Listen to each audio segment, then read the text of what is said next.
Good morning, and thank you for being here with me today. Won't you please become focused as we come before our Father and we ask that He allows me to open my mouth and He bring utterance, that He lets the words of my mouth and the meditation of my heart be acceptable in His sight, that He fills me as an empty pitcher standing before a fresh flowing fountain, that He sends down fresh manna from heaven, designed with us in mind, designed to stir up that gift of Theos within us and keep us moving up the highway towards our highest good. And for that this morning, we are grateful. We say thank you this morning.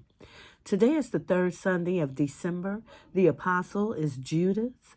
The color is red. The idea is life. And the faculty of the body is the genital region. Life, according to Webster's definition, is that quality that distinguishes a vital and functional being from a dead body. It's a principle or force that is considered to underlie the distinctive qualities of animate being. It's an organismic state characterized by the capacity for metabolism, growth, and reaction to stimuli and reproduction. It is the sequence of physical and mental experiences that make up the existence of an individual. The affirmation for this month is, the Christ faculty of life is quickened in me. The life-giving power of God moves in me and through me. I am living the good life, for I am one with God. Therefore, I am one with the good life. I move forward on the road of good and very good to reach my highest good, for I am blessed, and I know that I am blessed. And so it is. So let's just talk about the light, that God-giving light, that light that God has given us, that dwells within us. Let's talk about the Star of Bethlehem. Let's talk about how the three wise men followed that Star of Bethlehem right to the place where Jesus laid. The Star of Bethlehem. Well, first of all, let's talk about what a star is. A star, by definition, is actually any massive, self-luminous, celestial body of gases that shine, or radiate. Radiation derived from an internal energy source. Let's talk about that internal energy source. And the closest star to Earth is the sun, S-U-N.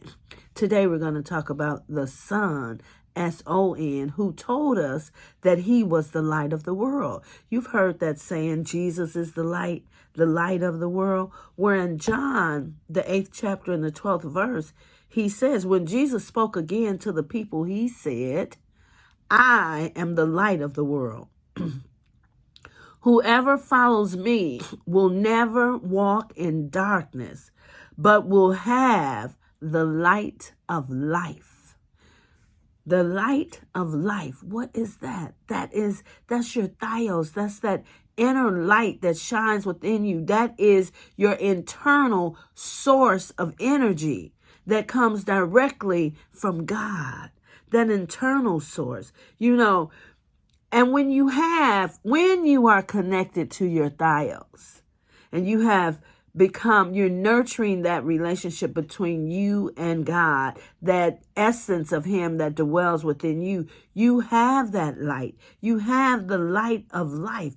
Remember last week we talked about why He even came to earth. He came because of love, but He came to redeem us, not to judge us. As a matter of fact, further in John, the 12th chapter, we'll start at the 44th verse. All you need to read those three, 44 through 47. It says, when Jesus cried out, whoever believes in me does not believe in me only. Why? Because it's Him and the Father who are one, but in the one who sent me. The one who looks at me is seeing the one who sent me. That means when we look at one another, We should be able to see that light within us that shines bright. The light, remember that song, This Little Light of Mine?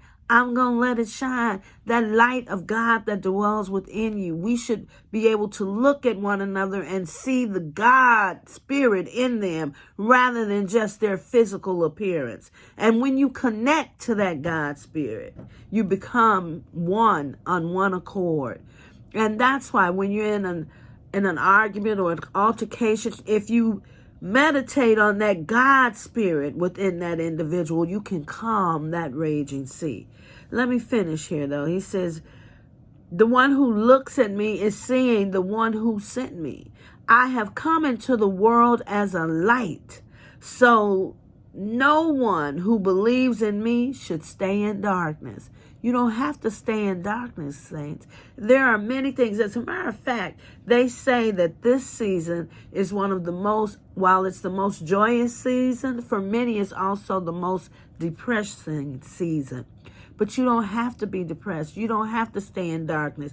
When you have the light, that light can illuminate your consciousness and your being, and you don't have to resonate in darkness. If anyone hears my word, I love this. If anyone hears my word but does not keep them, I do not judge that person. Remember, we learned last week that he didn't come to condemn you. He says, I do not judge that person. For I did not come to judge the world, but to save the world. He didn't come to judge the world. He came to save the world. He came to redeem us.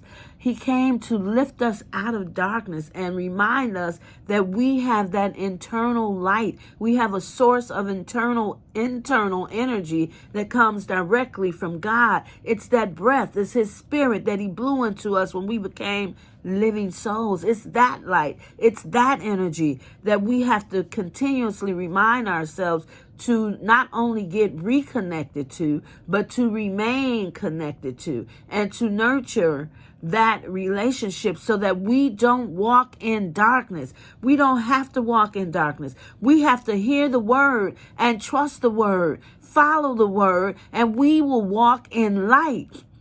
Darkness has no power over light. Light has all power. All power. Let's talk about light. You know, some of you know that I like creating acronyms. Listen to this. Light, the L, look up. Look up. If you could just manage to look up to the hills from which cometh your help, you can always get up and out of any situation.